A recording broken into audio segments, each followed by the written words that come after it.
Good evening. Wait, can I do it? Sure, you can Okay. do it. You want to start? Go for it. Yeah. Okay, ready? Ready? 3, 2, 1. 3, 2, 1. Okay. Third try. Okay. You were talking to me in my action. You're welcome. Let's get this show on the road. Okay, I'm ready. As you should. Okay. I can't. Anyways. Hey. Good evening, Allison. How are you today? I'm fabulous. How are you? As you always are. I'm glad to hear. Thank you. Yes. We'll start off. I always ask my guests to please share their full name. It can be your legal name, your nickname, or anything you want to go by during the podcast. My legal name is Allison Jean Trowini, but you can call me Allison or Allison Jean or DJ Allie J. All right, DJ LG. Are you actually DJ? No, absolutely not. No, I have like the same songs on cycle, so I'm Your songs? Fun. Yeah, it's like Fleetwood Mac, Glass Animals, Michael Bublé, and AJR. Oh wait, did you write these songs or is it like... No, they're on Spotify, and know. That's such a weird genre. So it's like EDM and like random pop, and then Fleetwood Mac. Like that's weird. I don't know any of that. What? You don't know Glass Animals or First of all, Fleetwood Mac is the like Dreams and thunder only happens when it's. Okay, we're gonna have a lesson after this. The only Mac I know is Mac Miller, so. Okay. And T-Mac from basketball. R.I.P. Oh, okay. Yep. Yeah. Anywho, jumping into the next thing. Can you say your last name again? Trowini. Trowini? It's Italian? Yes. Okay. Do you know where it's from? Like what part of Italy? My family's from Bari and Ripi. Something like R-A-P-P-I, something like that. Bari, Ripi, or? Oh, Bari and Ripi, I think. Is it one word? No, it's two different places. Sorry if I offended you. That's cool. Yeah, it is cool. Actually, I do know some facts about my family. Okay. So our last name was originally Truini, T-R-U, but when we came over to the States through Ellis Island, it was changed to Troini, T-R-O, because it was more Americanized. Okay. Do you know when they came over to the States? Nope. Okay. But they came through Ellis Island. Yeah. That's super sick. Yeah. Have you ever wanted to go to like Ellis Island and find the book of when they first immigrated over? Yes. That was my plan. But when I went there, my friends and I went out late. Of course they did. I missed the boat to Ellis Island. No. Yeah. I didn't even buy a ticket. I was just going to show up. So while all your friends went, you were at home just recovering? Yeah. Well, we slept in. That's really what happened. Oh, so everyone just kind of chilled? Yeah. Nice. And I also missed the boat to the Statue of Liberty. So, So why'd you go to LA or New York? It was quite a trip. We spent a few days in Boston and did the whole, whatever it's called, the Freedom Trail. You walked all of it? No, but I took a trolley around. Okay. That makes no sense. Not like and you. we did the Boston Tea Party Museum, which if you're ever in Boston, you should totally do. You get to throw tea overboard and you like impersonate the whole tea party like you're a character in it. Yeah. One time one of my characters died. It was pretty sad. But another one got to throw it over. So. What do you mean they died? Yeah, some of them died or they got accused or something. I don't know. Okay. Yeah. So it was cool. I love Boston. So we went there. We took a bus up to New York. Is like 5-hour bus ride. It's $20. It was great. Did you have to like dress up as they did back then when they first did the?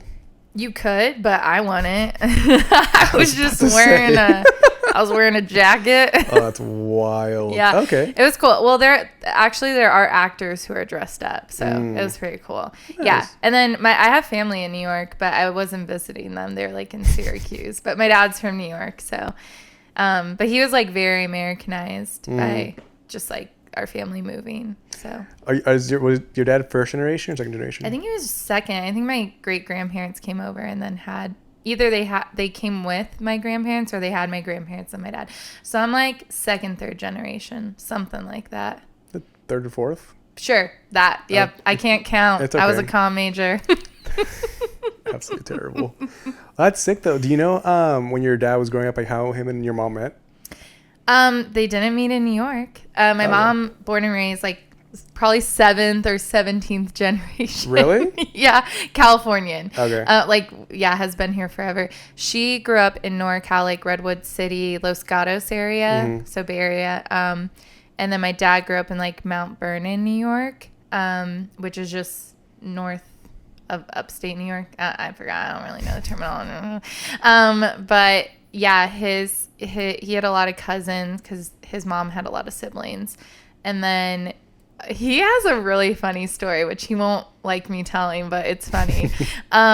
So he like ran away from home. No way, your dad? Yeah, but he was like what age? 17 or something. You know, it wasn't like still super running away, young. yeah. I think the first time, not that the first time he ran away, but he did run away for quite a while, and like my grandma and family didn't really know where he was.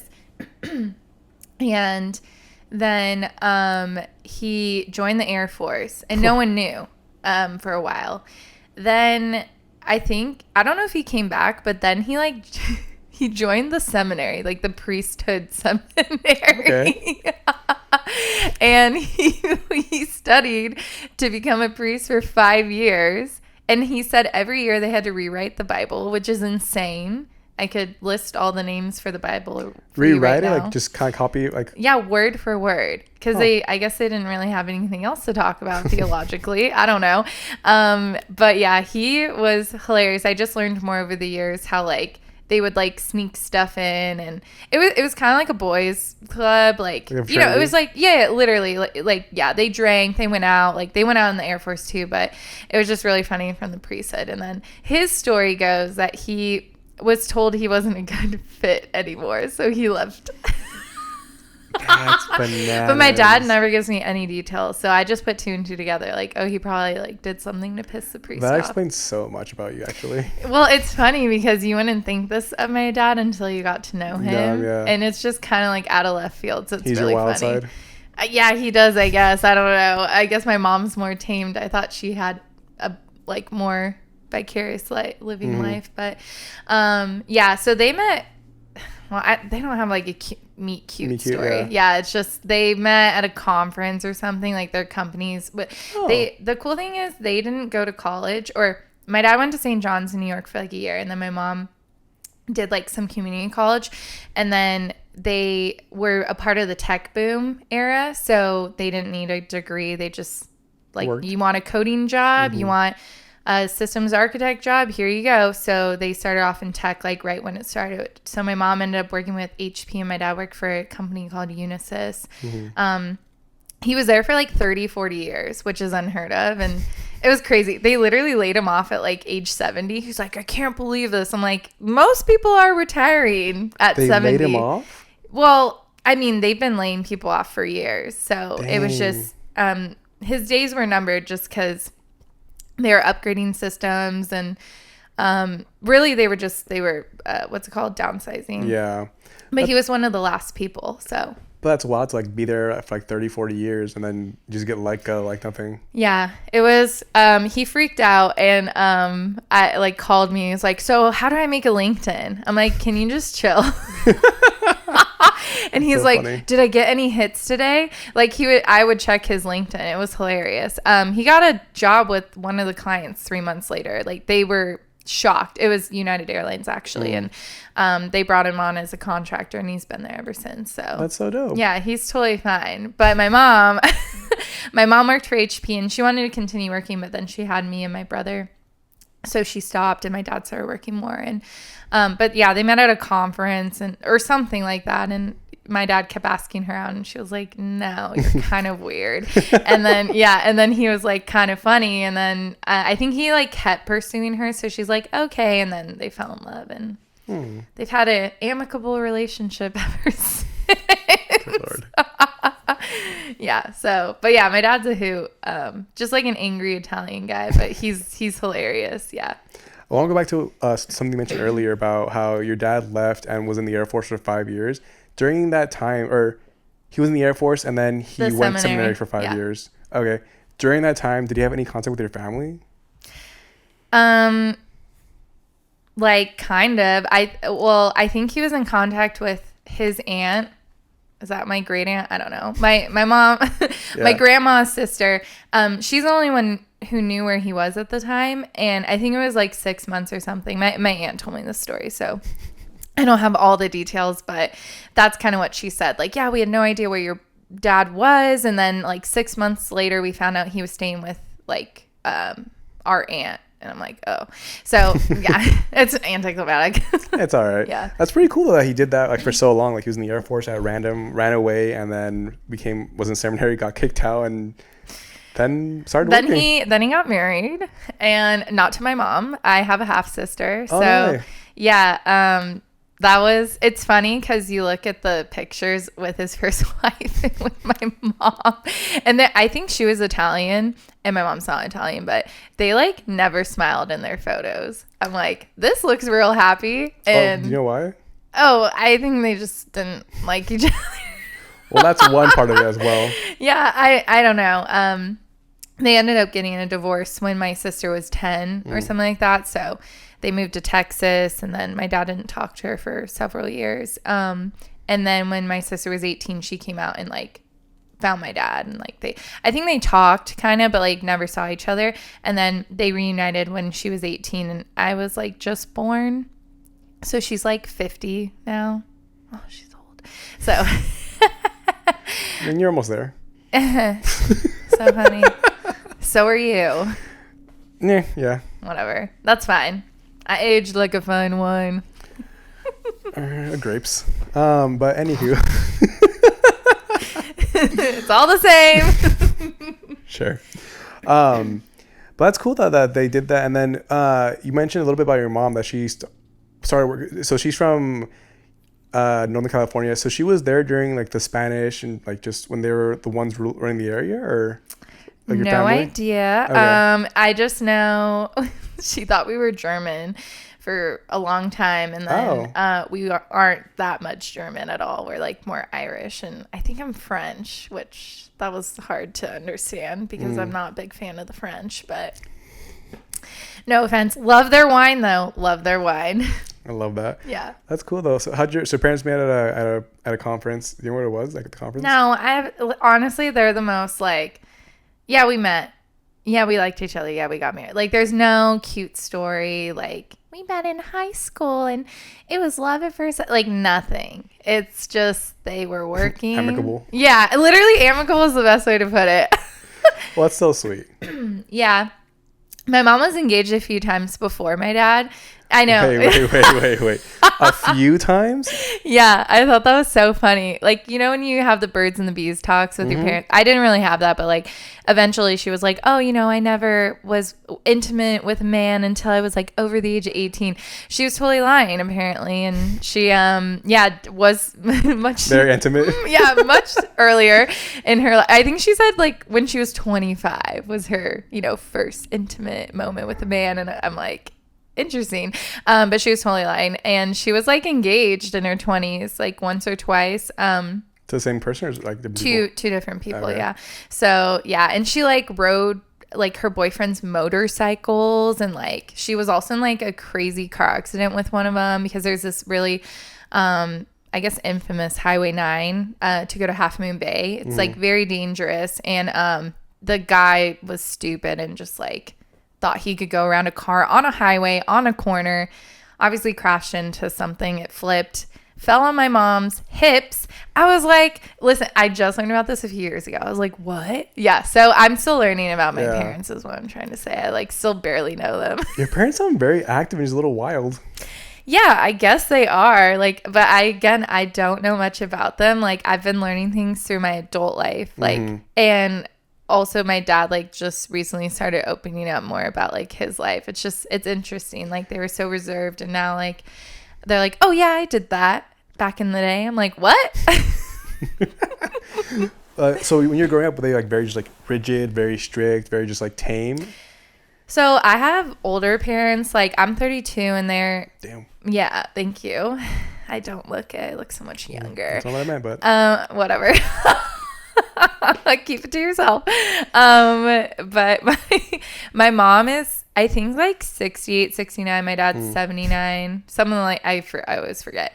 And they, I think my parents were like at least 10 to 20 years older than like my friends' parents. So they were like kind of more traditional, but they didn't really care about my grades. They were just kind of like, if I got a C, they're like, it's okay. If I got an A, they're like, it's okay. And like, they liked that I did sports, but like, I'm just kind of like an average gal. Like, I didn't I wasn't like super competitive, but I was competitive. I wasn't super passionate about anything, but like things made me happy.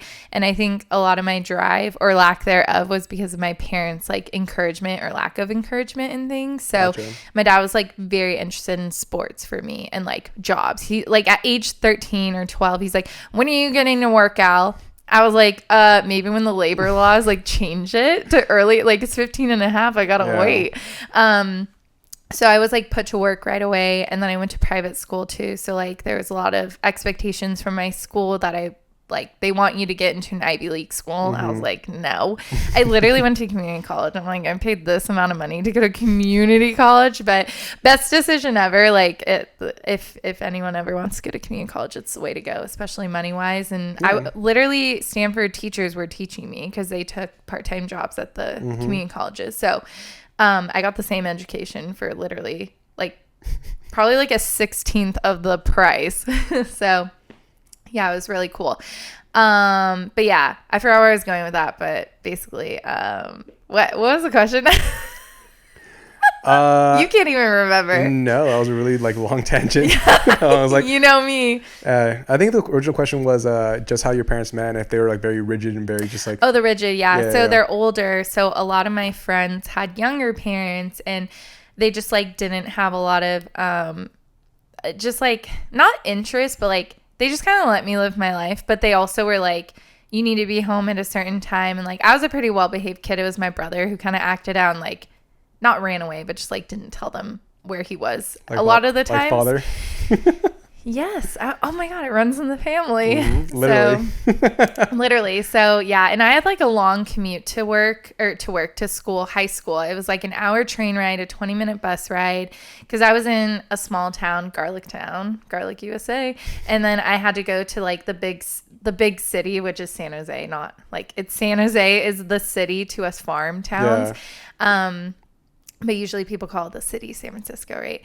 But I would go to the city, and it was a long commute, and then I would do sports right after and come home at like, so I would leave at like 5 a.m. for the train, and then I would go to school, go to what's called sports after practice, and I wouldn't get home till like 8 p.m. because I took the late train. I'm pretty shocked hearing that you took the bus by yourself in high school at 5 in the morning. Yep. Bus and train, yeah. Luckily, there were a few girls who were picked up at the next stop after me, so they got off the stop before. But there were some times I was waiting for my mom at the train station. I'm like, like in downtown Gilroy. Oh, that sounds wild. I couldn't even imagine being like 15, 16-year-old? Yeah. And having to take a bus by myself at 5 in the morning. And yeah, honestly, it really helped me learn like public transit, and like how the world is. Like my first day this is a good story. The first day I took the bus to school, we're taking it home, and we're waiting at a bus stop, and we're just standing there, and we just hear this like trickle of like water or something, and we turn around, and it's an unhoused person pissing towards us. I knew that was going there. Oh my God. And you just see the line of piss like going through the crack like under you because we're sitting on it. Yeah. Never have sat on a bench again after that, obviously. So it was crazy. But yeah, there's been like some experiences like that. Nothing crazy, fortunately, but like it taught me to be like very aware of my surroundings, and also like, you know, the East Coast and the Midwest, like they have a ton of really good transportation, and I think like Europe and stuff do too. So I can figure that out so easily. Like when I went to Germany and Austria, I'm like, 2-hour train ride, you take this and this, and people are like, how did you figure that out? I'm like, well, all trains are the freaking same. Like you just connect them to others in one direction. So that was cool. That was one thing I got out of it. But yeah, anyways, on to my like still tangent. My parents, they were rigid in certain ways, but not the same ways as my friends' parents were. So I wasn't as like academically driven, and I like kind of was like sport driven, but not really. So that's kind of. You played soccer a lot, right, growing up? Soccer and swimming, yeah. Okay, and then swimming in college, yeah. Mm-hmm. You swim in college? Yeah, my first 2 years, yeah. Like competitively or just like for club? Yeah, competitive, made it to state or whatever the hell it is. What, really? Yeah. I didn't know that. I'm fast. What would you swim? Like I know like the butterfly, the freestyle. Yeah, it was 50 free, 100 free, freestyle relay, medley relay, and then 50 fly. They made me do 100 fly when they were mad at me or I missed a practice. I'm so like, often. Actually, you're not wrong. I would rather do the 500 free, which is 20 laps, than 4 laps of butterfly. It's hell. So I had to do that quite often. But yeah, I was really good. I was really good at fly and really, I was the 3rd fastest swimmer on my team. So I either was anchor. I was anchor. I was 2nd, which is the slowest. So yeah. Mm-hmm. That's so sick. I didn't know that you swam. And did you swim from like a young age? Yeah. In Gilroy? Yeah. Gilroy Gators. That's funny. Yeah. So you grew up in a small town in a farmland. Mm-hmm. I didn't know that Gilroy was like predominantly just farmland. Yeah, it is. It's, Christopher Ranch, the Gilroy factory, garlic factory, which they also produce onions, which I should have known, but I had no idea. Till I got a bag of Christopher Ranch onions. But yeah, so the whole town smells like garlic. And anyone who visits is like, it reeks of garlic. But when you live there, you have no idea. Mm-hmm. Like, even when I went to Cal State Long Beach, like when I moved away, never smelled it until I stayed away for like 6 months, came back, and I'm like, oh my God, that's what everyone's talking about. Yeah, so now I smell it all the time because I don't live there anymore. But yeah, and then the running joke is like, oh, you must smell like garlic since you're from Garlicville. So yeah, it's a lot of farmland. Not so much anymore. Like, I think when I was there, it was like 30,000 people. Now it's like 60,000. Oh, dang. Which is relatively small. Yeah. So. Well, it's definitely like bigger, obviously, but 6,000 is pretty large. Well, for the Bay Area, because we're technically part of the Bay Area, so we're one of the smaller cities. Is it very spread out, or is it very like just like?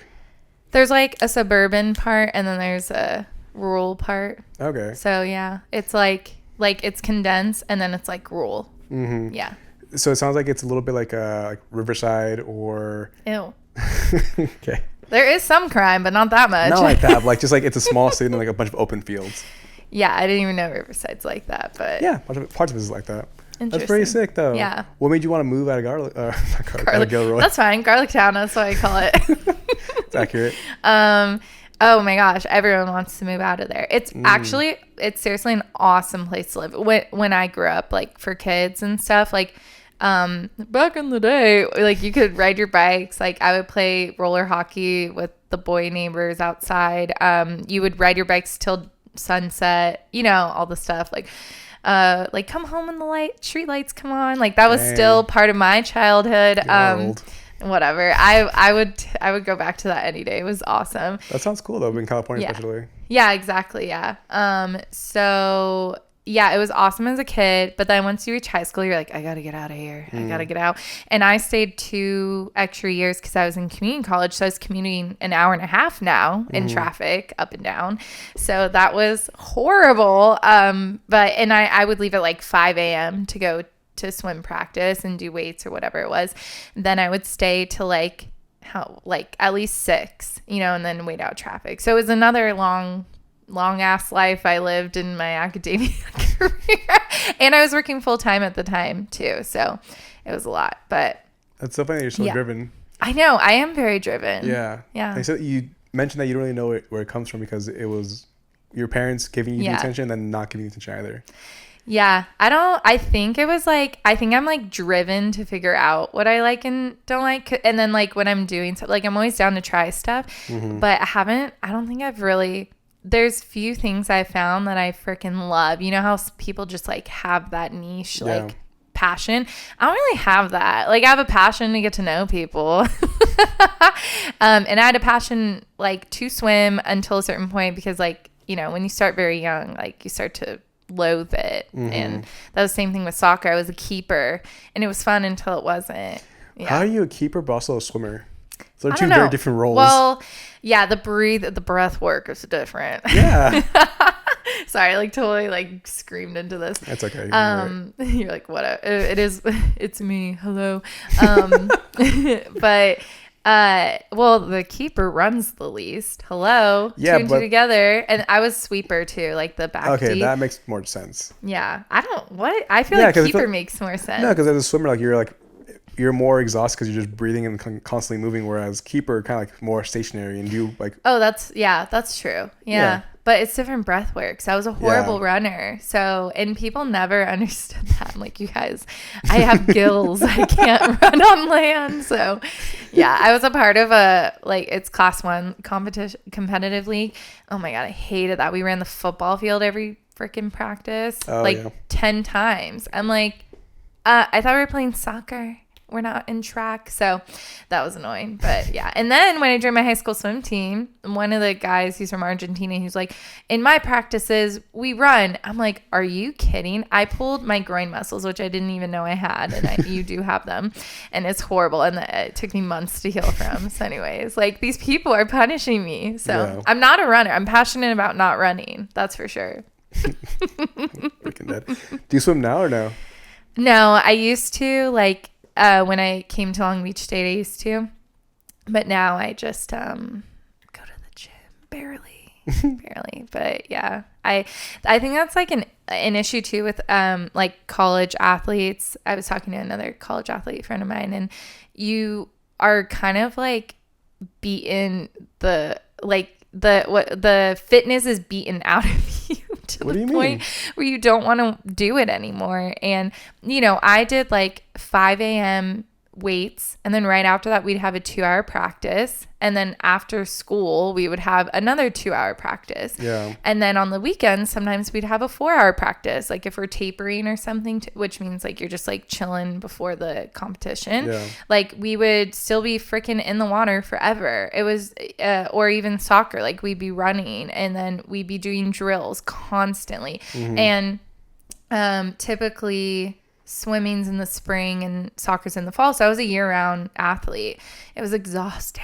Yeah, no, I definitely hear that because I've definitely heard from like other athletes that they lose the passion and they lose the love for the sport that they play. Yeah, I definitely love watching soccer. I'm a Galaxy fan. Well, Earthquakes first and foremost, San Jose Earthquakes, and then Galaxy. They were a second thought. You said Galaxy first. I know because I've lived here for a while, but no, it's for sure the Earthquakes. Always in forever.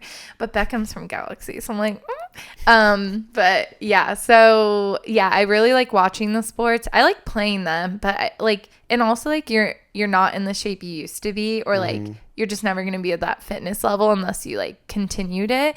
So it's kind of disheartening too when you try and get back into it. You're like, I'm just going to do it to keep in shape, and then you're like, oh wow, I'm so slow. And so you kind of you lose the passion for it and the drive to like want to keep doing it. Keep pursuing it. And that makes sense, especially if you're doing it for so long for that rigid like schedule, you just don't want to do it anymore. Yeah, which sucks because I loved it so much, and I like the thought of it, like going back to it, but at the end of the day, it just kind of burn out, and that's what I've noticed too with like taking classes, and for workouts and stuff. Like, I really like Pilates for like a year or two, and then I get burned out, and then Orange Theory, which sucks, but for some reason I was into it for a while. Then I got burned out, and so it's like. It just kind of, it just sucks. And then I had an injury, and PT like remotivates you. You're like, I'm never going to be this weak again. And then you get all strong, and then you like forget. That does happen. Are you trying to do you get bored or is it burnout? It's burnout. Because I'll go like 0 to 100 for sure. Yeah. Like I told you I'm not a runner. I was running in Orange Theory. I was running for the whole 20 minutes. I was like, who am I? My best friend was taking it with me at the time. She's like, you ran the whole time. I was like, I don't know what happened there. So, and then like I just got sick of it because I'm like, same thing over and over again. Bro, just giving your all out all at once and then you just get tired of it. I know. I got to ease into it. Like relationships. Right? That wasn't because I needed to cough. That's so sick though. So is there a new thing that you're pursuing right now that you want to enjoy? I don't know. Well, I was thinking about it on the drive over here, and I'm like, I like a lot of new music, and I have a really good ear for like music and pitch, whatever. Like people call it like a special talent when you can like hear certain pitches and stuff. Never pursued that. I did theater, but like I was like, they're like, you're the best singer in Gilroy. I was like, okay, like of these like 500 kids. I literally, sorry, side note, tangent. I auditioned for American Idol season 13. What? Didn't make it. Really? They call it the winner's path and the non-winner's Wait, path. were they in Gilroy or where'd you go? No, San Francisco. Okay. I got to go on the Giants field. That was really cool. San Francisco Giants. For the audition? Mm-hmm. That's sick. Super cool. Yeah, if anything, I was there for that, truly. But they herd you like cattle. It's ridiculous. Like... I'm dead serious. Like, that's the best way to put it. There's literally like, you know, like the things where they like the fences, they literally fence you in. Yeah. And everyone's like practicing like, yeah, like their songs. I'm just like, this is so weird. Like, I'm just here for the vibes. And this one girl I sat next to, she was so passionate about making it. She was so sweet. But like, they at that time they were looking for the it factor, you know, like you had to have like your hair braided and like flowers, and I didn't wear any of that. So yeah, like you got to sit in the stadium and they would like call you down and you would sing with a group of people, like one at a time. They straight up go, don't introduce yourself, just start singing.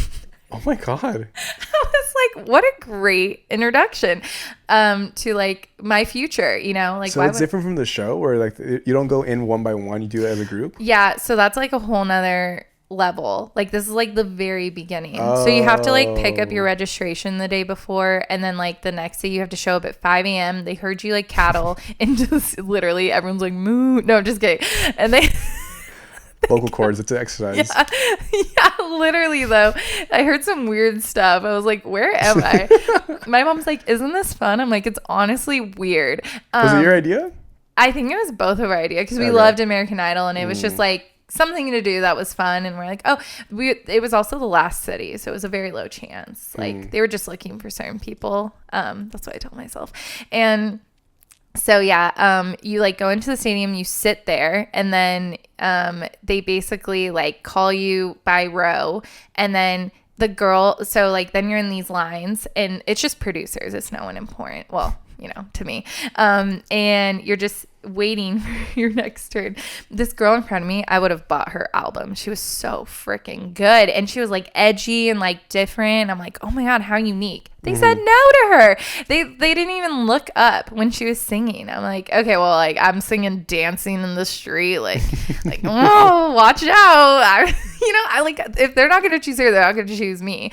So I decided then and there, I'm like, oh, I'll just have fun with it. And like, I mean, they weren't even looking at you. So like there's, you know, again, I did theater for several years, and like a lot of the engagement is with the audience. Like if the audience isn't paying attention, then like you're kind of doing it for yourself, but you're doing it for the audience too. Yeah. And like there's no like fulfillment. Yeah, literally. So I'm like, why am I here?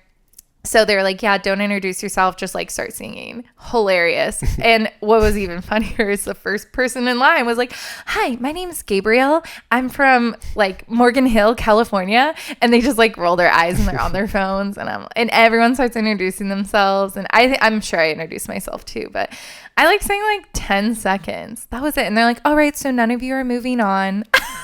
Right then and there? Yeah. Oh my gosh. It was so, I mean, I thought it was hilarious. And that was the time, I don't know if you watched American Idol at the time, but they had the cameras where they're like, oh, how do you feel about being rejected by American Idol? Like Simon said no, and you didn't even see Simon, but they're like, how do you feel? Like, do you feel like, mom, do you feel like a failure? And instead of like playing into it, which we talked about after, we're like, we totally should have done that. We would have made TV. But my mom was like, oh no, I'm really proud of my daughter. I was like, oh, I just did this for fun. Like, we were so boring. They left us immediately. Yeah. Cause it was like the winner's path and the non-winner's path. Yeah. So yeah. That was my tangent, but I thought that was a funny story. That's super cool, though. Yeah, it was cool. It was a good experience. And and you were 13? Oh, I burped. That's fine. Excuse me. You're excused. No, it was season 13. Gotcha. I don't know how old I was. It was either high school or like early college, because right after that, I became a supervisor at Gilroy Gardens. Gilroy Gardens entertainment supervisor, and I was in charge of the garlic mascots, Gil and Roy. Do you get it? That's hilarious. Yep. Gil and Roy. And together they make Gilroy. Yeah. I feel like you're treating like a child now.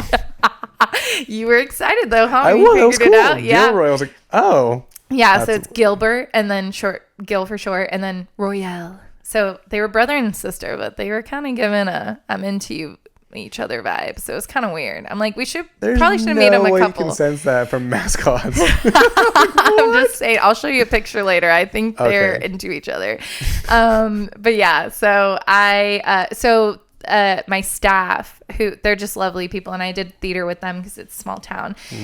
Like 3 or 4 of them went up a few years later because I told them, no, you should try it. It was fun. And I mean, they're way more passionate than me. Like, and they're actually much better singers than me. So they would have made it further. One of them made it on The Voice, like, or some type of thing. Like she made it a few rounds in. So that was cool. But all of us others are just, we're tryhards. We didn't make it. So that's so simple. Like, it's so like awesome. You actually try to, you always hear stories about people that are so nervous and don't want to do it, just terrified of even trying it. Yeah. But you're not like that at all. I guess you're right. I'm so cool. No, I get so nervous about so many things, but like you pushed through it. I just didn't. Yeah. Well, no, I just didn't care. Well, especially because that girl in front of me, like, you know, yeah, makes sense. And also like, I think my mom was really good at being like, okay, this is just going to be an experience. That's why I wasn't like a try hard. Like I was on class 3, which is like for soccer, it's like class 1. Well, there's like travel class 1 and then class 3 and then recreational. I was like always class 3. Like we were just like try hard. We're like, yeah, we lose all the time. Like one time we won undefeated. We're like, whoa, that's crazy. We move up a division, immediately move down the next division. Like, but you know, like those movies they write about, that was me. But yeah, I like don't really. That's your life story. Yeah, moving through adversity. Try hard. Yeah, literally. That should be my name. I should get a tattoo with that. Try hard. Or just average. No, it was like I try. Average Al. I like that. Average yeah, Al. Average Al. That would be the name of my burger joint. Oh, but then it'd be like Average Burgers. Above average. Where did we get this, like, making burgers? I don't know. Listen, I go, woo, but there's always a connection at the end. Fair. Yeah, so anyways, I don't know where I was going with that, but... You know, neither do I. Let's jump to the next topic. Okay, great. So talking Good thing about... you edit this. Barely. It's all be fun, for fun. Yeah. So you talked about a little bit about food. Are you a big foodie? Well, listen, I love food. So yes. No. I love food. I'll eat a ton, but I'm so picky. So you are a foodie. Yeah, but I'm so picky. Like, I don't like onions. Foodies are picky. Really? Yeah. No, but they'll eat like fish and hors d'oeuvres. They're particular. Like, they'll try different things, but they want certain things on the reels. Yeah, but I like don't want the stuff that makes stuff taste good. Like onions, no thank you. Tomatoes, gross. Eggplant, ugh. What do you eat then? You know, like quesadillas. I was kidding. Just pasta. No, everything. It's funny because like the people I've dated, like the history of men I've dated, they all are like, you're such a picky eater. Like your stuff is boring because you asked for things. Like I don't like arugula, which is very un-Italian of me, by the way. That's a plant, right? I forget. It's a leaf. Micro. Oh, microgreen? I don't know. Yeah. It's a green. It's a leaf. Yeah, something like that. Yeah, it's gross. And they're like, yeah, you like lose all the flavor with everything. Then, you know, months later, they're like, oh, how much you having? I'm like, all of a sudden, like you like what I like. I thought I took away the flavor, you know, so it's funny. But yeah, I don't like very particular on certain things. So like, oh my God, I hate mushrooms. They're disgusting. Yeah, they're fungi. Do you only go to like the same restaurants every time you go out to eat? No. I'll try new places. Okay. But I'm like, I don't even eat fish. No seafood at all. I try it, but I just don't like it. Why is that? The texture and the taste. Stinky. Yeah. But so what's your go-to then when you go out? The burger. No, I do like burgers though, but no, I used to be like a well done person. Like, I like for steaks. Yeah, so dumb. Like, are you kidding? I like that they butterfly it, but oh my God, no. I'm a medium plus now, so I've done better. No, I don't know. I love pizza. Fucking love pizza. That makes sense. Oh my God, I hated Domino's for years. Now I get it all the time. So, they really did change their way. Telling the audience. Yeah. Just put a little Domino's ad under. So just pizza. That's your go-to. Yeah, but no, like pizza, Mexican food. I don't like Indian food. I just don't like curry too much. It's a lot of flavor. Yeah. I don't like. I get a lot of Asian food, just not like the chicken teriyaki, the ramen, stuff like that. Yeah. So, What else? What other genres or genres? There's LOL, so many food out types? there. Yeah. Genres. I Are these believe. genres? Isn't music categories? Categories. Categories, cuisines. There's different ways of describing it. Yeah. Oh, I like Korean food. Yeah, I like a lot of different types of food, but like very particular. It sounds very like carb and meat based. Oh yeah, absolutely. I was a swimmer. Are you kidding? Like I didn't train myself how to eat less carbs, so. So you're against vegetables, but you're very No, big I on... like vegetables now. I didn't before. I literally cried when I was a kid. My mom was having us try. She was very like she gave us the world with food. Like we had ding dongs, we had ho hos, we had Twinkies, and those aren't meals. Yeah, but they were good. You know, Okay. they were kids like haven, and we were called the Safeway House because we had all the good treats. We had like Gushers. You know, we had literally the fruit roll ups, like whatever you think your favorite childhood food was, we had it. And so she was like that because her mom was so strict with healthy food. And anyway, totally did not set us up for success. Are you kidding? And I lived with a brother, and he like ate like a freaking train. You know, I don't know. Trains don't eat, but you know what I mean? Yeah, he's a growing boy. So like, yeah, it was hard to like stay away from that stuff. Yeah. But I forgot the question again. You're good. We're keep going forward. I'm not gonna look back. But that's sick though. So your mom was very like, was she getting snacks specifically for like the community or just like for you both? Oh yeah. Well, we always had a ton of stuff. That's why we were the Safeway. They loved our snacks. So yeah. But she just bought whatever we wanted. We were very spoiled, honestly. You're very loved. Yeah, spoiled. We took advantage of it for sure. I'm trying to make up for it, but yeah. What do you mean? Oh, I try to give back. Oh, pass it forward. I'm just like nicer to my mom. Oh, specifically? Okay. I try and help cook now, barely. Or that happens a lot though, where kids like are very mean to their parents, and the older we get, like, oh, they're humans too. Well, yeah, experience really humbles us, don't you think?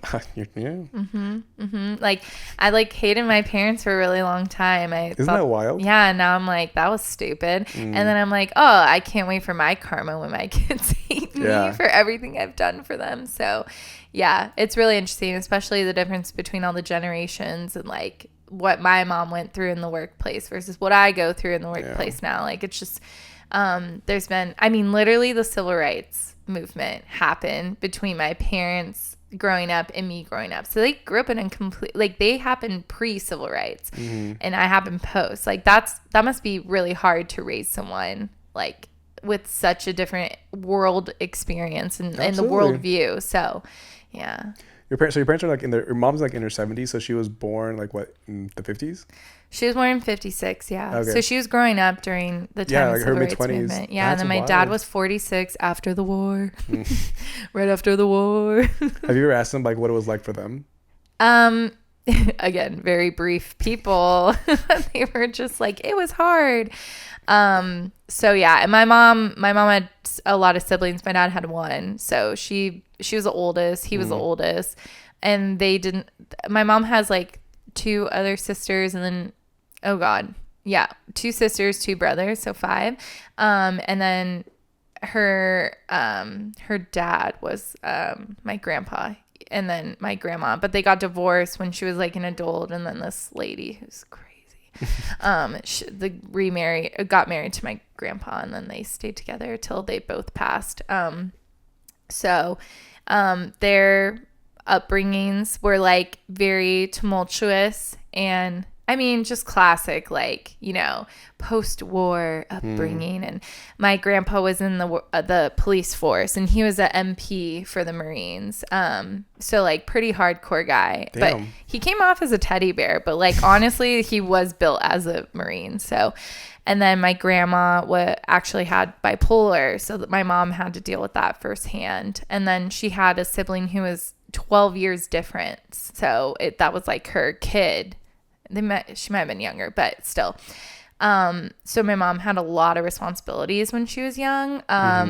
So my parents definitely lived through a lot of adversity, and they came out of it like very successful, like financially wise. I think emotionally they still have a lot of healing to do, but like that just wasn't encouraged during their time. Yeah. So of course that trickled down to me and my brother, who I don't have a relationship with. So at all? No. Okay. Yeah, very surface level family. Like my mom wanted us to be deep and loving and like the ideal bonded. Family. Yeah. But we weren't. My dad was very distant, and that like showed my brother how to be distant. And then I was like seeking, I think like, I guess attention elsewhere because like no one in my house gave it to me, or my mom was like overcompensating too much. So I did like theater, sports. I was like hanging out. I had a ton of groups of friends. So like I was constantly like distracting myself from my family because I like didn't want to go home because I can relate to that. Yeah. So which a lot of people can. So yeah. So they've had pretty hard upbringings, but they're fine people. They're fine people, but they're parents. Yeah. So, but it's funny because like I'm like when I have kids, I'm not gonna be like, yeah, I really like, my childhood was crazy. I'd be like, yeah, I was a spoiled brat. Like that's literally what I have to tell them. So, yeah. Mm-hmm. It sounds different though from what you're saying though. It sounds like you were spoiled, but at the same time you were also not spoiled.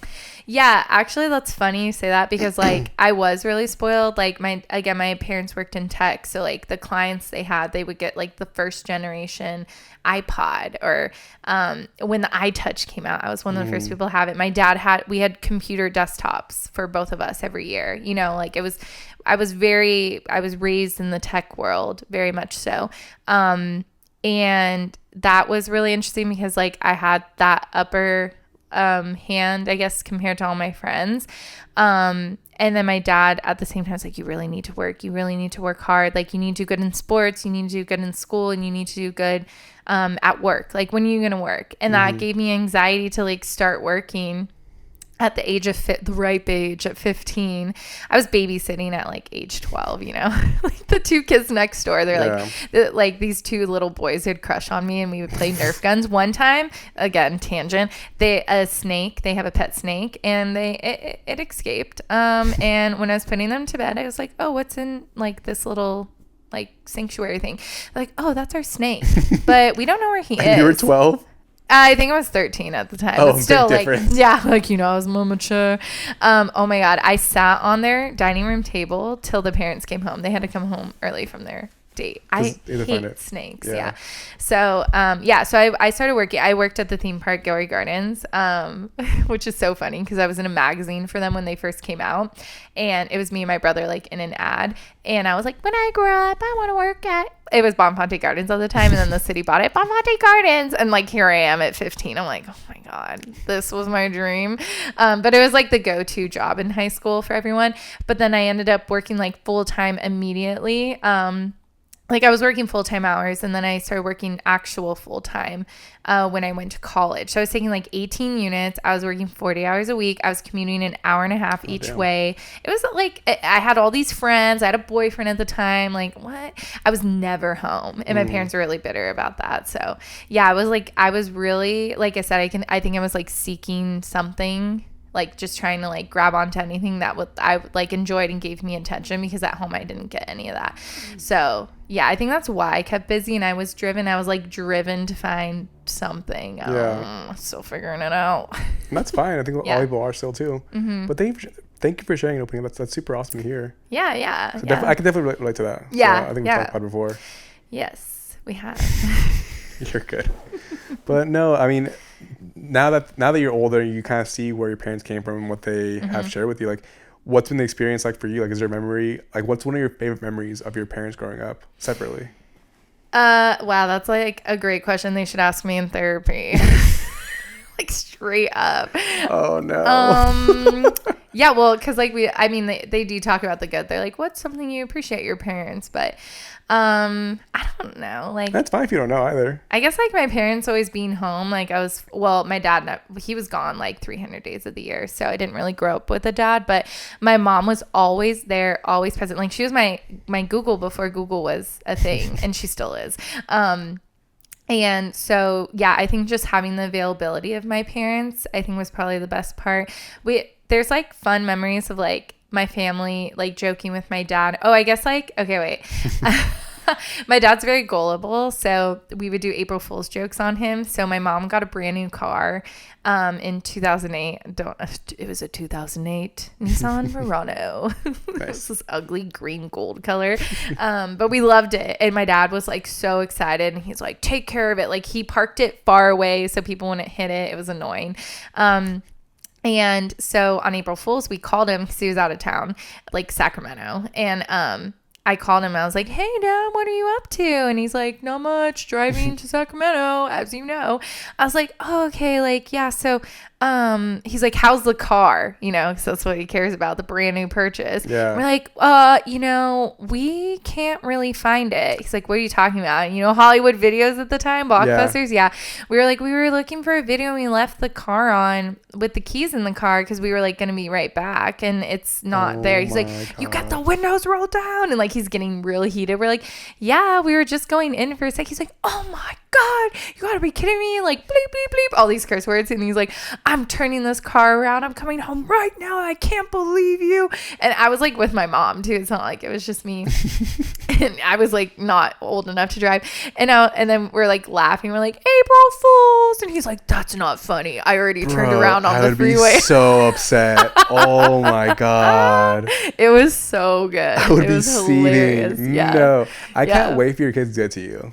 Oh, I know. Well, I'm not going to teach them to drive. My husband will be doing that. That I don't have yet. But and they're going to scare you. They're going to get you so good. Yeah, no. Oh my God, I know. They're going to watch this and be like, oh, perfect. You know how to get her. Yeah. After this blows up after this episode, you know, it's going to get 1 million views. Just watch. I mean, I doubt it.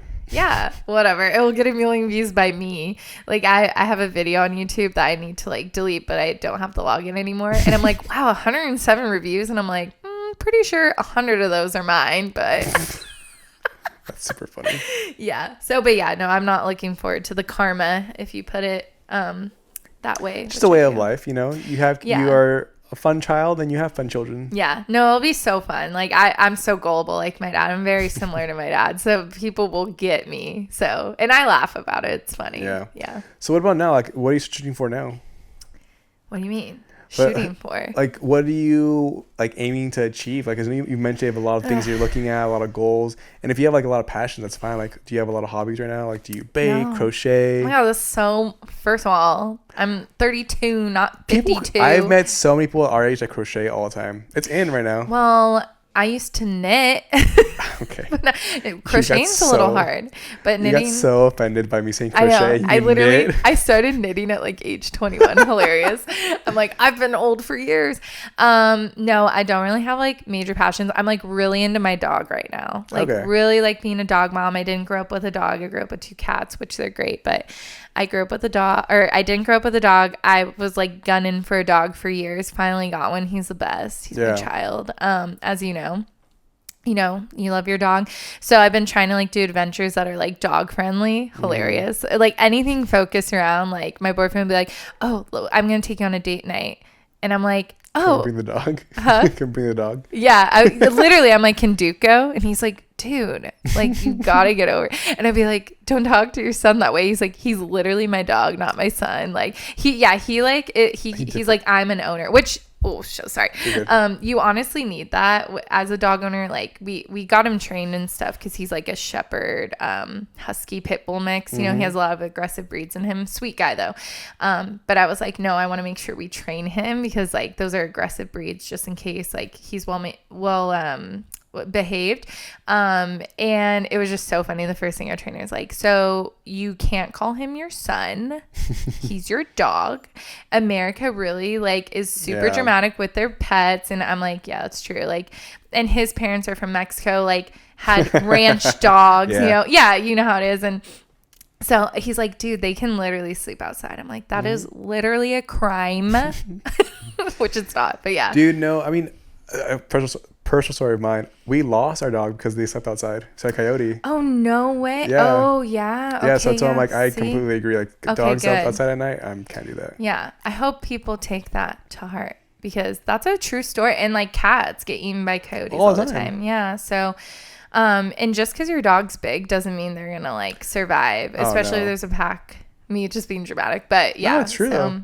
Wait, so why the name Duke? Oh God, listen, we had a whole Excel sheet and we were like A and B listing things like, so No, you didn't. Yeah. Oh yeah. We had like probably 20 names. And so the first round I got to like choose my top, or like choose like 3 to get rid of. Then the second he would choose. And then the third I would choose. And then we like kind of had some family members like give their take. So he really wanted Bruce. I was like, gross. Like Batman? Yeah, but I'm like, that's not even your favorite superhero. He's like, well, we can call him Clark. It's Superman. Yeah, it's very different. I was like, Clark, ew.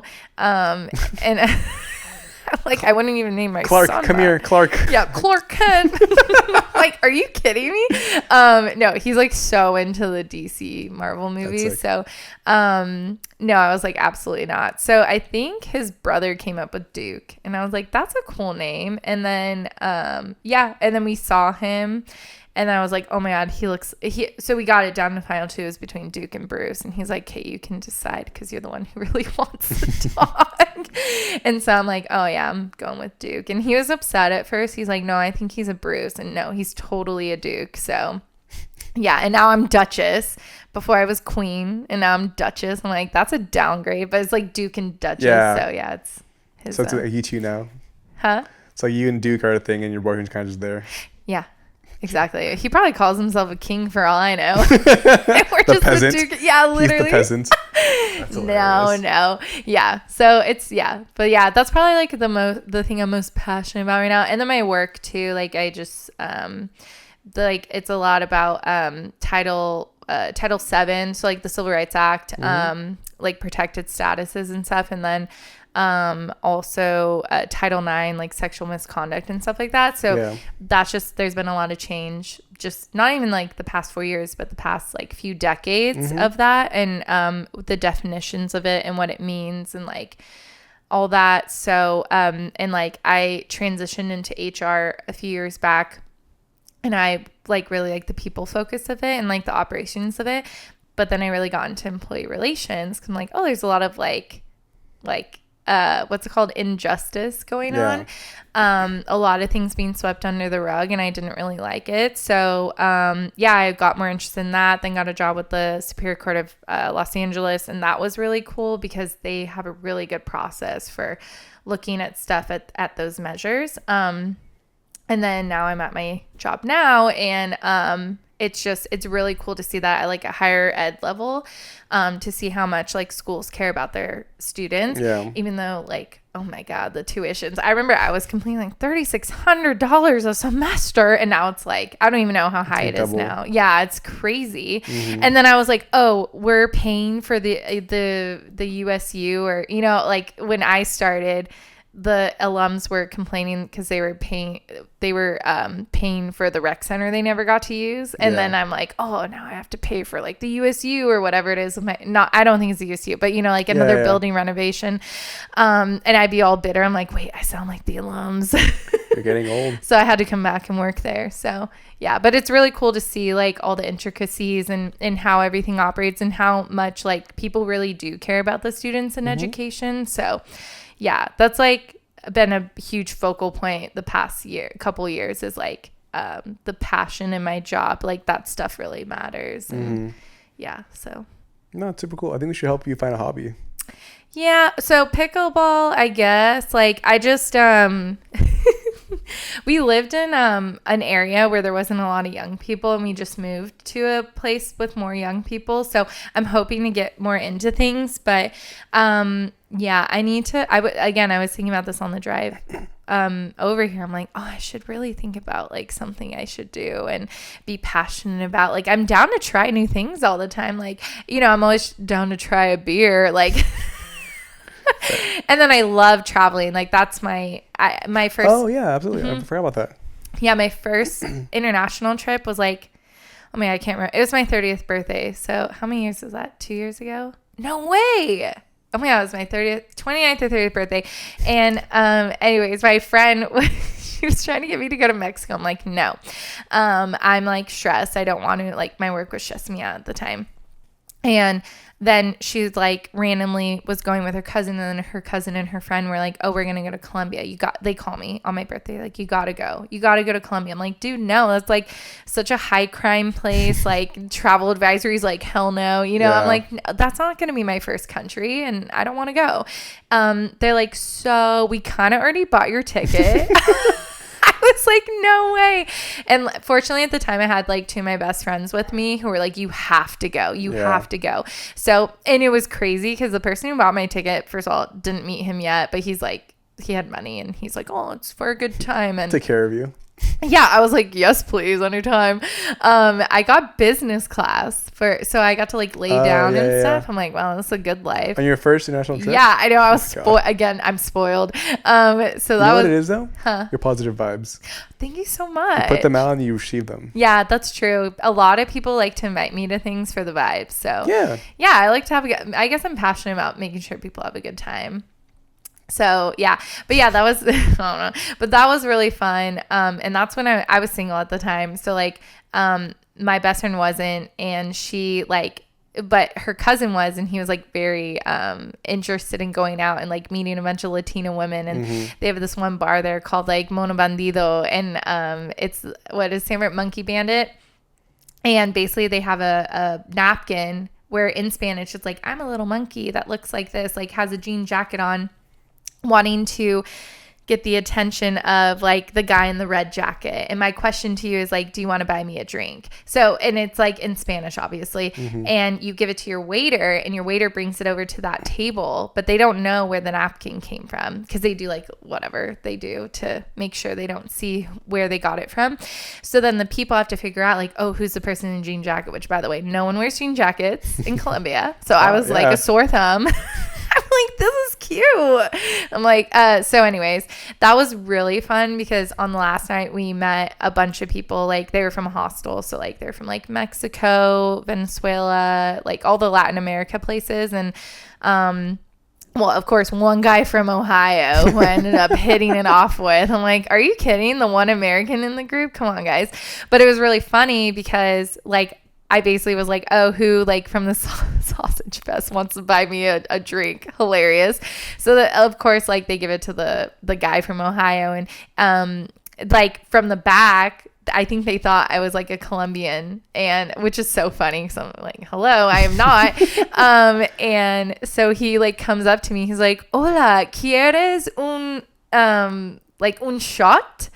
And I was like, I barely know Spanish. I'm like, sí pues. And they're like, I don't think they say pues in Colombia either. But he didn't, so who cares? So then we go to the bar, and he's like trying to talk to me so bad in Spanish, and just like he's like, I like in Spanish, like I really don't know much Spanish, I'm sorry. And then I was like saying like just the like little standard words of like, oh, qué triste, or like he's like, oh, like donde eres? I'm like, de aquí. Claro que sí. You know, just like stuff that like a Ohio guy's probably like, oh my god, she's literally a Colombian. So then like 5 minutes go by, and like we get our shots, and I'm like, oh, by the way, I'm like just messing with you, I'm from the States. He's like, no way. Like it was so funny. And then we ended up, because it's really cheap over there, I'm not rich, we ended up buying their whole table of shots. And then my friend's cousin got like friendly with the waiters, so we went to their go-to bar after, and that was really cool. So that trip was like so fun. We met so many people, and we even went to like this very popular club there that's like many stories high, and we also like went to someone's ranch 2 hours out and like really bonded there. And what time was this? Sorry? What time was that? Oh, no, this is all like a week's worth. Oh, okay. I was like, dang, that was a long night. No, that was a long night though. We stayed out till the sunrise, and then we had our flight that morning. Yeah, we almost missed it. It was fun. Hilarious. But then we took business class, so you could sleep it off. I'm not complaining. Yeah, exactly. So literally, because you can lay down. So yeah. Then yeah, so it was just like a lot of really fun stuff, like super like just learning so much about their culture, meeting natives. Like it was, we went to the same coffee shop every day. Like it was so fun. So that really set like such a travel bug in me, like everyone talks about. And I've been to so many states in the US, but like that's so different, you know? And so then I'm like, oh, I got the itch. Then the next year I was invited to go to Peru, and that was like life changing. That was just it. So it was right around when the demonstrations were happening. They were shutting down the airports. There were a lot of strikes going on, a lot of violence. And we actually had to end up moving our trip from January to March because of it. Yeah. They even closed Machu Picchu, which is crazy. And so we ended up moving it, and then it was still like barely opening up. So we were kind of worried we weren't going to be able to do much.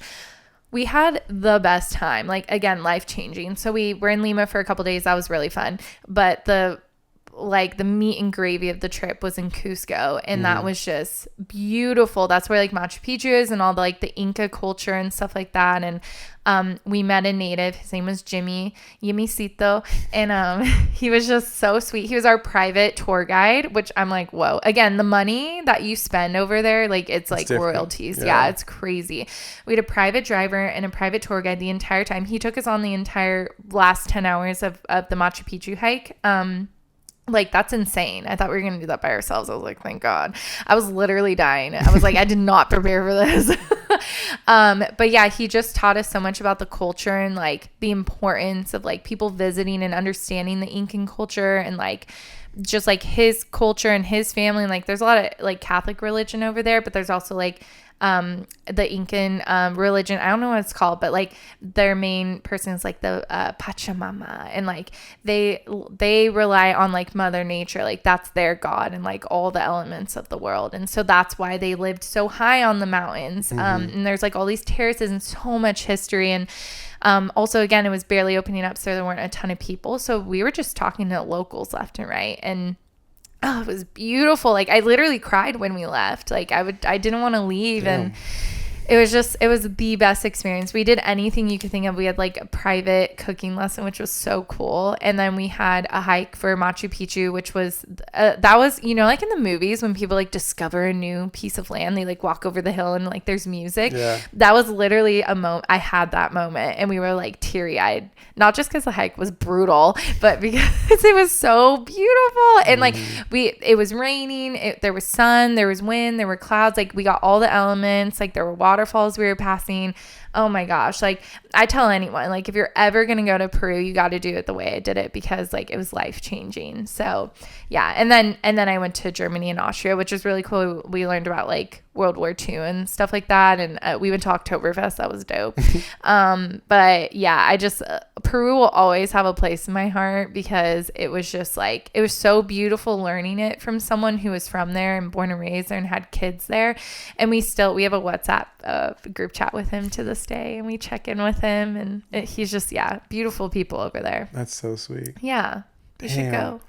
I want to go now, especially after you said that. Like that sounds like an incredible story, incredible like opportunity to just check it out. Yeah, and you can he still like tours and stuff like that. It's very cheap, like truly. So and it's like, not that it's not safe over there, but it's way safer with a local. So, absolutely, of course. It's so if you do, let me know. I definitely put you in touch with him. You know. Dang, I'm excited to try that out. I know, yeah. That's sick. So yeah. So you do have a lot of hobbies. Yeah, I guess like I have a lot of interests. That's like, awesome. I don't really stick to them, but like it's so expensive to travel now. So yeah, I guess, wrapping up like to your back to You're fine. To the thing is, I like to travel, but it's so expensive now. It's like you can't have a nice home and then you can't travel. Like it's either or. It's limiting for sure. Sucks. Yeah, especially the older we get. Yeah, totally. So, but my goal is to like keep traveling as much as possible. Like my next trip will be Italy, probably for my honeymoon. That's, again, I don't have a husband or anything. Let's say you're engaged. No, I'm just thinking far out. Yeah. Well, just because it's gonna take that place is expensive. So, Italy? But I would That's not. Well, Europe in general is way more. Well, again, it's cheaper than here for sure. Well, Latin America, South America. Oh my God, so much more expensive. I went to Mexico City too. That was really cool. That was a good experience. So travel bug.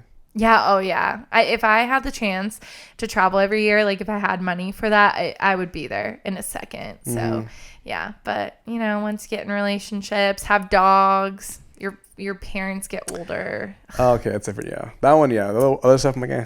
I know. Yeah, true. I'm like, leave it behind. Just kidding. No, Yeah. I feel that. But you've traveled a lot too. So I know you know what it's like out there. And yeah, I have a goal where I travel to at least 2 countries every year. I haven't traveled 2 of them this year yet, but I'm hoping to travel somewhere, maybe Scotland or Ireland this summer, and then Costa Rica in December. Oh, Costa Rica. That'll be fun. Add to my list. Add to your list. 2 a year. That's ambitious. I've done it so far over the past 5 years. That's really good. I could not. Just really my schedule, but You just gotta leave. I like the idea of it. Yeah, well, you gotta have the money. Well, now that you're at Long Beach, go during winter break. Yeah, that is the plan. Yeah, I know. That's crazy that we get so much time off. And then if you go to Latin America or South America or to Southeast Asia, that's their summers. Oh, that's a good point. Yes, okay. I've always traveled there. Isn't it hurricane season in South America? In summer usually is. I thought January, because I wanted to do a cruise, and they're like, it's hurricane season. Actually, it might be. I have to double check it. Actually. Who knows? I don't know anything. I talk with confidence. Half of the things I say aren't true. It's okay. It keeps you hopeful. It keeps you positive. Yeah. That's sick. Yep. Well, we are getting close to the very end. Oh, perfect. I haven't talked enough yet. I don't know how you haven't cut me off. I didn't say that. Why would I cut you off? You're a fun speaker. Oh, thanks. Yes. I just realized you're wearing a Lakers hat. That's annoying, but it's fine. Well, Warriors. Actually, going to that question earlier, you said that you go for the San Jose and San Francisco teams? Well, yeah. I mean, San Francisco. No, San Francisco doesn't have San Francisco doesn't have a soccer team. So it's San Jose Earthquakes, San Jose Sharks. They don't have a hockey team either. San Francisco Giants. What the heck are the Warriors? The basketball team? Yeah, I'm like Oakland. No, their thing was like in Sacramento or something. The Warriors were in Oakland. Oh yeah, okay, yeah, Oakland Warriors. Yeah. Ugh. No, but they moved. They're not in Oakland anymore. No, they're now over the bay. Okay. Over the bridge. Yeah, in the actual bay, not East Bay. Yeah, and then the Warriors, and then. And then the San Francisco Giants. I hate the A's though. Don't get me started. So, anyways, I'm a Bay Area diehard fan. Yeah. Like I hate, but when I'm down here, so I was in San Diego. Like I rooted for the Padres when the Giants were in town because like they're not always there, and I want to go and like root for someone.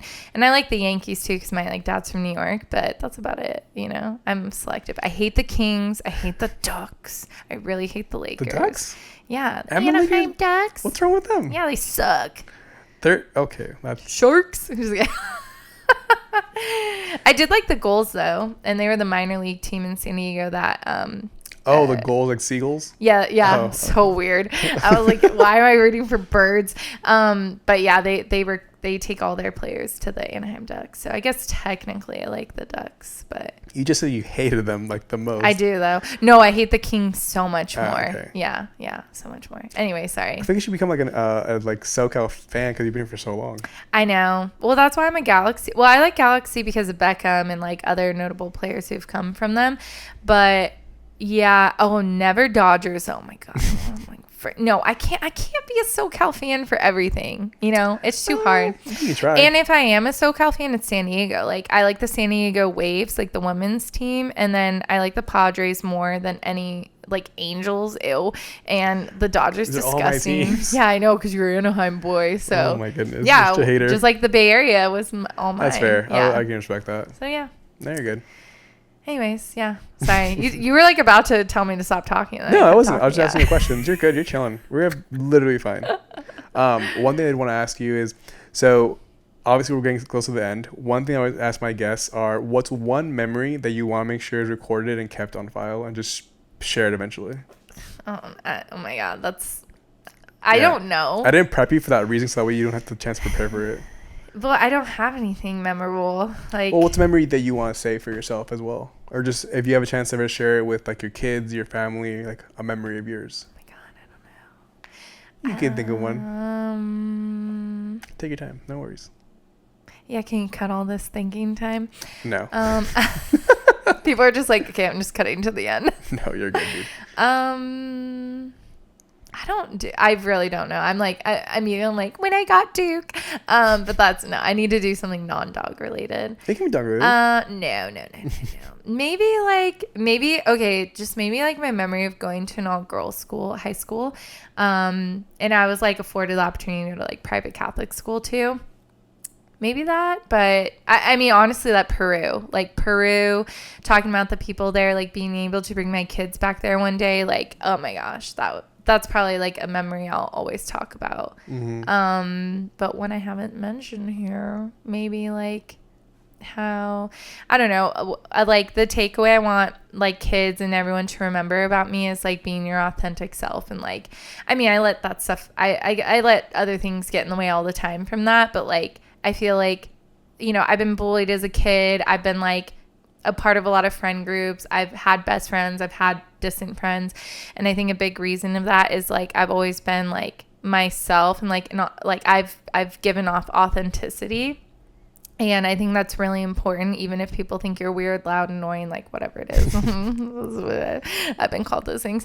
But like really leaning into yourself and like being happy for the person that you are. Like, and I think I would share memories of how I felt that way. Like, oh yeah, I peaked in college because I was myself. Like, no, just kidding. But like I went to all girls school and I made the best of friends because I was myself. And I like, you know, like everyone, well, there's plenty of people who don't like me, but everyone likes me because I'm genuinely interested in getting to know people and also to make sure like they feel understood because I want to feel understood. I'm not like trying to put on a show here. Like I really just want to get to know you and like you to get to know me and see like what commonalities we have. And if we don't have commonalities, I want to learn about that so that I can learn more about you. And I think that's always been like a really attractive trait of mine for people. And so I would like really like to always talk about like memories associated with that, I guess, which I don't have any listed right now, but just meeting a bunch of people, I guess. And, you know, all the stories I have of traveling and meeting people and, just like my walks through life. I don't know. Sorry, that was so lame. I'm sure people were like, no. have like taglines and stuff. And I'm more like, no, everyone has be memory. Yourself. No, you're good, dude. Everyone has memory they want to share. And I appreciate everyone that is able to share memory. Yeah. That's awesome. Okay, wait, I lied. I have a memory. Okay. The Garlic Festival. It's coming back, by the way. It stopped for... Oh, my God. Anaheim kid. Go. You should move out of the state for not knowing that. Oh, my goodness. You're on your way. So it's the Garlic Festival. Like, it's very well known. Apparently not. In San Jose or where? No, Gilroy. Hello, the garlic capital of the world.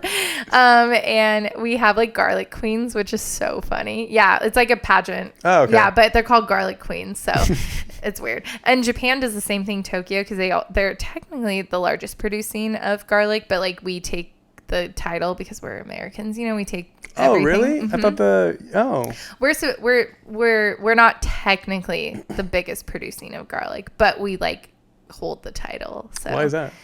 Well, we're Americans. We like to own things and take things, you know. Okay, sorry for just kidding. No, I don't know. But our garlic queens, they switch for each garlic festival. It's so funny. But anyways, we haven't had it for a few years because of funding. Like they've been losing it for years, but they're bringing it back.